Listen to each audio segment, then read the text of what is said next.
Hello friends, कैसे हो आप लोग? आई होप एकदम बढ़िया होंगे। तो क्या हाल चाल है आप लोगों का? आज की जो क्लास होने वाली है बेसिकली इस पर होने वाली है कि हम न्यूमेरिकल को कैसे करें। न्यूमेरिकल करने में बहुत सारे प्रॉब्लम होती हैं, तो वो सब मैं आपको बताऊंगा कैसे न्यूमेरिकल को ईजी वे में आप कर सकते हैं। ठीक है, तो चलिए स्टार्ट करते हैं। न्यूमेरिकल करने के लिए सबसे पहले आप किन किन बातों का ध्यान रखें वो मैं सब आपको बताने वाला हूँ। ठीक है, तो अगर आप भी यूपी बोर्ड में 2025 में 95% गेन कर सकता है करना चाहते हैं तो आपकी क्या स्ट्रेटेजी होनी चाहिए वो सब डिस्कस करेंगे। ठीक है, और यूपी बोर्ड में न्यूमेरिकल भी एक मेजर पार्ट होता है। कभी कभी थ्योरी पूछ देता है तो कभी कभी न्यूमेरिकल ही बहुत सारे दे देता है। तो किस तरह के न्यूमेरिकल पूछे जाते हैं वो मैं आपको बताऊंगा। ठीक है, न्यूमेरिकल पहला स्टेप क्या है? न्यूमेरिकल करने के लिए सबसे पहले इम्पोर्टेंट बात ये है कि आपको उसका फार्मूला पता होना चाहिए। जैसे चैप्टर 1 के आप न्यूमेरिकल सॉल्व कर रहे हैं तो चैप्टर 1 के सारे फार्मूले आपको पता होने चाहिए। जैसे कि मान लीजिए कि वैद्युत विभव हो गया। अब वैद्युत विभव से संबंधित जितने भी फार्मूले निकल सकते हैं उसे निकालो, एक कॉपी में लिखो, उसे याद कर लो। तो उसी प्रकार धारिता से जितने भी फार्मूले हैं उसे याद कर लो। टॉपिक वाइज फार्मूलों को याद करना। टॉपिक वाइज याद करोगे, जानते हो क्या होगा कि आपका माइंड उस दिशा में काम करेगा। और जैसे कि धारिता से क्वेश्चन आया तो आपका माइंड धारिता के ही फार्मूले पे जाएगा। अगर आप नोट्स उठा के पढ़ते हो तो नोट्स में पहले दिया रहता है कि इसका एक फार्मूला वैसे नहीं करना है। एक टॉपिक वाइज फार्मूलों को लिख लेना है, जिससे आपको क्या करना है कि याद करने में क्या हो जाएगी, आसानी हो जाएगी, और जिससे आप क्या इजीली न्यूमेरिकल कर पाओगे। मैंने ऐसे ही किया है। ठीक है, तो जैसे धारिता टॉपिक हो गया, उससे जितने भी फार्मूले उसे आपने याद कर लिया। ठीक है, उसके बाद जब न्यूमेरिकल आएंगे धारिता के तो आप इजीली करने लगोगे। ठीक है, उसी प्रकार धारा विद्युत या वैद्युत प्रतिरोध, ठीक उसी प्रकार टॉपिक वाइज सारे पहले चैप्टर के फार्मूले याद कर लेने हैं। उसके बाद आपको क्या करने बैठना है? न्यूमेरिकल सॉल्व करने बैठना है। आपको फार्मूले भी नहीं पता है और न्यूमेरिकल भी सॉल्व करने बैठोगे तो नहीं होगा, कभी नहीं आएगा। फार्मूले ही नहीं पता है तो न्यूमेरिकल कैसे कर पाओगे? तो यही है, जैसे चैप्टर 1 से पहला फार्मूला है Q बराबर एन। इससे क्या होता है, एक नंबर के क्वेश्चन बनते हैं हर सेट में। एक नंबर क्वेश्चन दूसरे जैसे किसी सेट में नहीं है लेकिन मैक्सिमम सेट में आ जाते हैं। Q बराबर एन से फार्मूले, Q बराबर एन से आपको ऐसा डायरेक्ट क्वेश्चन नहीं पूछा जाएगा। कभी कभी डायरेक्ट पूछ लेगा, लेकिन पूछेगा जानते हो क्या? आपको दे देगा I का मान दे देगा, T का मान दे देगा और ई का मान तो देगा ही, इलेक्ट्रॉन का मान, और पूछ लेगा कि एन का मान बताओ। एन का मान पूछ लेगा।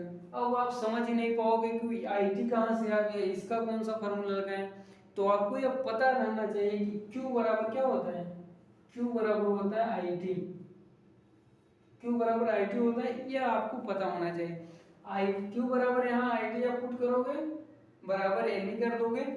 फिर ई का मान भी दिया है, आई का मान भी दिया है, टी का मान भी दिया है, आपको एन का मान निकाल लेना है। ठीक है, एक फार्मूले से 2-3 फार्मूले आपको जितने बन सकते हैं वो सारे याद करने हैं। ठीक है, क्योंकि डायरेक्ट फार्मूले जो आप बात करोगे, डायरेक्ट फार्मूले से क्वेश्चन नहीं आते हैं। उस फार्मूले से भी एक और फार्मूला निकलेगा जिससे वो न्यूमेरिकल पूछेगा ही बोर्ड। समझ रहे हो? तो यही आपको करना है। दूसरा क्या है? दूसरा फॉर्मूला है लेमडा बराबर क्यू बाई एन। इसे मैंने आपको बताया भी है। रेखीय आवेश घनत्व है, एकांक लंबाई में उपस्थित आवेश की मात्रा को क्या कहते हैं? रेखीय आवेश घनत्व कहते हैं। डेफिनेशन भी पूछ सकता है आपसे, और इस पे क्या एक नंबर का न्यूमेरिकल पूछेगा। ज़्यादा नंबर यहाँ से नहीं पूछे जाएंगे, 1 नंबर 2 नंबर के पूछे जाएंगे। कहाँ से 5 नंबर के पूछे जाएंगे वो मैं आपको बताऊंगा। तो जैसे रेखीय आवेश घनत्व हो गया, आयतन आवेश घनत्व हो गया, पृष्ठ आवेश घनत्व हो गया, इससे एक एक नंबर के फार्मूले बन सकते हैं। ठीक है, तो जैसे कि ये हो गया रेखीय आवेश घनत्व Q बराबर L, आपको एल का मान दे देगा, लेमडा का मान दे देगा और इसका मान पूछ लेगा। तो ऐसे ही आपको करना है, ठीक है। जैसे कि सिग्मा बराबर क्यू बाई ये दिया है, इसे कहते हैं पृष्ठ आवेश घनत्व। एकांक क्षेत्रफल में उपस्थित आवेश की मात्रा को क्या कहते हैं? पृष्ठ आवेश घनत्व कहते हैं। तो यहाँ से भी 1 नंबर में पूछ सकता है। उसके बाद आयतन आवेश घनत्व है, जिसे हम रो से दर्शाते हैं आयतन आवेश घनत्व को। एकांक आयतन में उपस्थित आवेश की मात्रा को क्या कहते हैं? आयतन आवेश घनत्व कहते हैं, ठीक। उसके बाद कूलाम के नियम से संबंधित, कूलाम के नियम का फार्मूला आपको पता होगा, एम बराबर के इंटू Q1 Q2 बटे आर स्क्वायर, ठीक है। दो आवेशों के मध्य क्या बल का अगर बल पूछे तो आपको इस फार्मूले से निकालना है। यह बराबर के का मान आपको पता होगा, के का मान होता है 1/4 पाई एप्सिलॉन नॉट, ठीक है, जिसका मान होता है 9 × 10⁹, ठीक।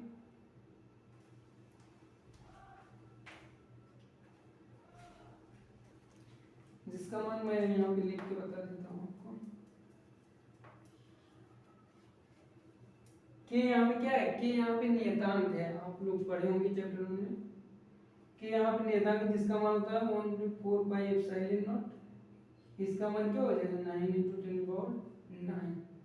मैक्सिमम क्वेश्चन ये आपको याद होना चाहिए, क्योंकि मैक्सिमम क्वेश्चन में पूछता है और 1 नंबर के ऑब्जेक्टिव में पूछ लेगा कि 1/4 पाई एप्सिलॉन नॉट का मान कितना होता है। तो आपको ये पता होना चाहिए 9 × 10⁹ होता है, ठीक है।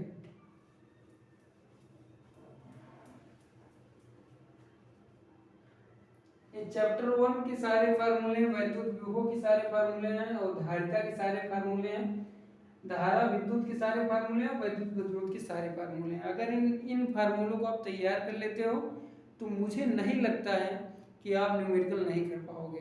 आप सारे न्यूमेरिकल कर पाओगे, क्योंकि इन चैप्टर से उतने टफ क्वेश्चन नहीं पूछे जाते हैं यूपी बोर्ड में, ठीक है।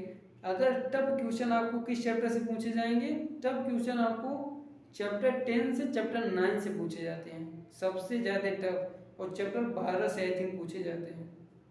ये चैप्टर ऐसे हैं जिससे न्यूमेरिकल का वेटेज होता है, थ्योरी का वेटेज नहीं होता है, न्यूमेरिकल का वेटेज होता है। 1 से 2 नंबर रे ऑप्टिक्स से नहीं, 5 नंबर या 10 नंबर के रे ऑप्टिक्स और वेव ऑप्टिक्स से क्वेश्चन पूछे जाएंगे 9 और 10 से, ठीक है। तो चैप्टर 1, चैप्टर 2, चैप्टर 3 जिसमें इसमें फार्मूले बस याद करना है। चैप्टर 10, चैप्टर 9 के लिए मैं बताऊंगा कैसे करना है, ठीक है। यहाँ पे दिए भी रखा है 1/4 पाई एप्सिलॉन नॉट 9 × 10⁹ होता है न्यूटन मीटर स्क्वायर पर कूलम स्क्वायर, ठीक है। एक आता है माध्यम में